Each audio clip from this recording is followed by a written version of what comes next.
Sa aking palagay, panahon na para tanggalin na natin ang systems laws na pinapasa sa consumer.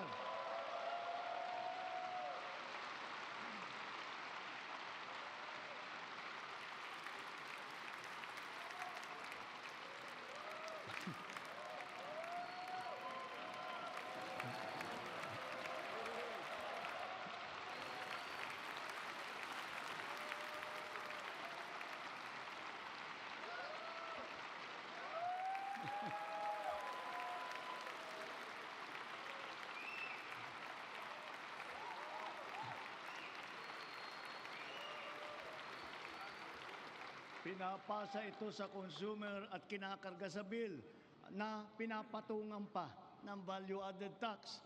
Hindi naman kasalanan ng consumer kung bakit nagkaroon ng systems laws. Kaya hindi naman tama na kailangan sila pa ang pagbabayarin dito. Therefore, we, the people, we demand for the immediate amendment of the EPIRA